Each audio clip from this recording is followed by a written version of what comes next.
พี่น้องวลีคำว่าเอื่อยครับเอื่อยครับกำลังเป็นไวรัลในโลกโซเชียลพี่น้องเอ๋ยที่ยาไปโพสต์ผู้ใดก็มีแต่เอื่อยครับเอื่อยครับเอื่อยครั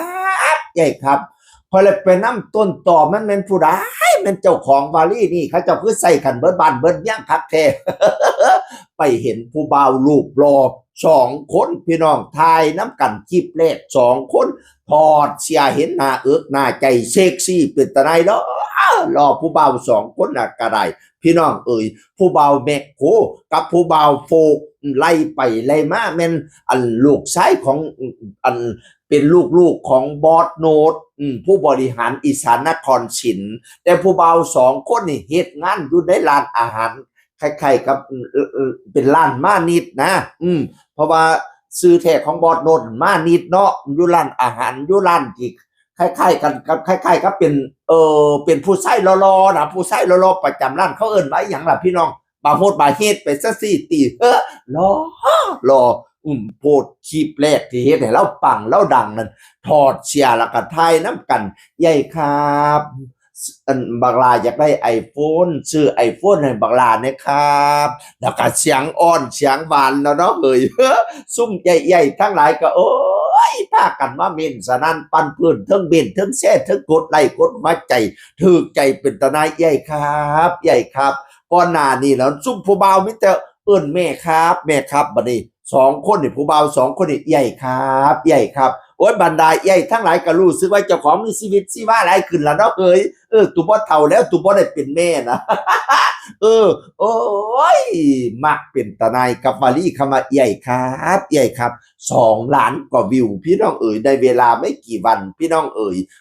บัดนี้อีกโพสต์นึงใส่สุดกีฬาใส่สุดคือนักฟุตบอลหิวสตาร์ทมาพูละคูใหญ่ครับซื้อสตาร์ทให้บักหลาใหม่นะครับแต่ว่า4 คนผู้ใดมีแต่ผู้บ่าวรอเจ้าของเพจนี่คือคุณกรภาคนี่ซื้อค่อยน่ะคุณแมคโครเนาะดาบบังกรภาคดาบบังแล้วก็ผู้เว้าคำว่าใหญ่ครับนั่นเป็นกระแสเฮ็ดให้ดังนั่นคือคุณโฟกพี่น้องเอ๋ยแต่ว่ารอพ่อปันกันคลิปที่2สุดอันใส่สุดฟุตบอลนี่มา4 คนบัดนี้มีแต่คนรอเขาออนลอนไอแลนด์เขาปั่นดอกไฟเขาปั่นไข่ปอกเขาปั่นดอกไฟเขาปั่นลูกจิกพี่น้องเอ๋ยยิ้มออกมาสั่นโอ้ยสุบใหญ่ทั้งหลายนั่นหัวใจสิวายสิช็อกตายพี่น้องเอ๋ยอีกคลิปนึงก็ใหญ่ครับบักลาอยากได้แอร์พอร์ตซื้อแอร์พอร์ตให้บักลาแน่ย่ำบักลาตัวหาใหญ่เสียงมันดังบ่ชัดแม่ครับได้แอร์พอร์ตแต่ก็สิเสียงดังชัดแม่ใหญ่ครับออดอ้อนเป็นคือสิตาย สมัยซุมื้อนี้มันบ่มีแต่ผู้หญิงอ่อนเด้อผู้ชายอ่อนก็อ่อนเป็นเด้อพี่น้องเอ๋ยโอ้ยผู้ใดอยากเห็นตัวแท้พุ่นเป็นร้านอาหารของอันบอดโนดอยู่ขอนแก่นพุ่นพี่น้องเอ๋ยมีแต่คนรอๆเห็นเขาเจ้าถ่ายมาอีพ่ออีแม่ก็เอ๋ยเป็นตาแม่ห้างนางใหม่กว้างสันเก่งสนิกว้างแต่โคบเต็มร้านแต่ว่าเนาะเอ๋ย ไปทุ่มให้เต็มที่แล้วเนาะเขาเจ้าเอิ้นใหญ่ครับใหญ่ครับโอ้ยบัดนี้ค่อยสิเปลี่ยนก่อนค่อยสิบ่ควักพี่น้องแล้วเด้อบัดย่ำควักค่อยสิว่าใหญ่ครับใหญ่ครับ โอ้ยขนาดผู้อ่านข่าวซ้ำนี่ใหญ่สิบ่หน้ารุ่นย่าพุ่นติเนาะเขาก็สิว่าล่ะเนาะ นั่นล่ะมาอันนำมาเบิ่งร่องรอยเจ้าของบาลีใหญ่ครับใหญ่ครับขนาดโพสต์คำว่าใหญ่ครับ